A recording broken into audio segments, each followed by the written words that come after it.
le Front commun, PPACI, PDCI-RDA et leurs alliés RGPS, FPI, URD,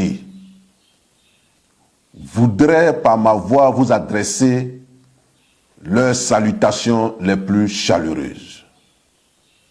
Camarades militants, camarades militantes, depuis le 11 octobre 2025, nous sommes entrés dans la phase active de notre lutte contre la violation de notre Constitution pour l'avènement d'un état de droit qui garantisse les libertés individuelles et collectives dans notre pays.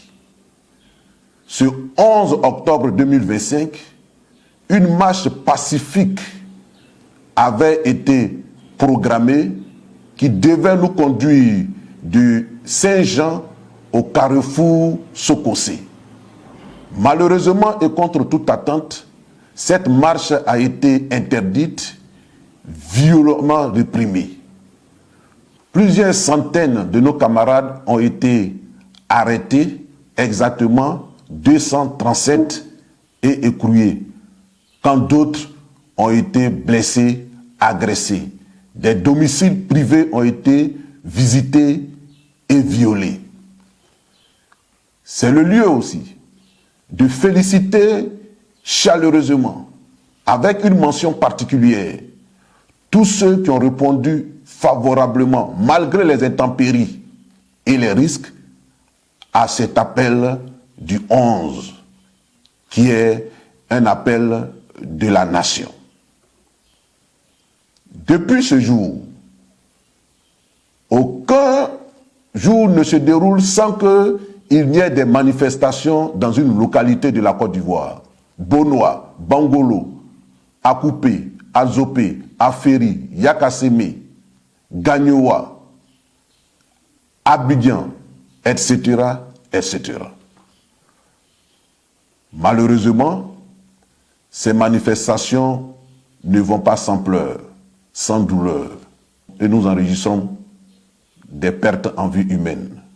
À Bonoa, un manifestant, Alouan Ernest, a été froidement abattu d'une balle tirée à bout portant qui lui a ôté la vie. À Gagnoa, un jeune élève dans la fleur de l'âge a été mortellement percuté par un véhicule de la police nationale. Mais ce qui est le plus affligeant, ce qui est le plus pitoyable, c'est la mort de ce bébé, un être innocent, que la mort est allée trouver chez lui à la maison, où des gaz lacrymogènes ont été tirés dans la région de la main et ce bébé est mort suffoqué. Ça aurait pu être le bébé de l'un d'entre nous.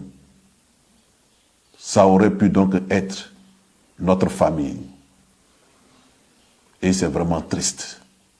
C'est le lieu d'attirer l'attention de nos forces de l'ordre, nos forces de défense et de sécurité. Elles ne doivent pas nous traiter en ennemis. Nous ne sommes pas les ennemis de l'armée ivoirienne. Nous ne sommes pas les ennemis de la gendarmerie ivoirienne. Nous ne sommes pas les ennemis de la police nationale.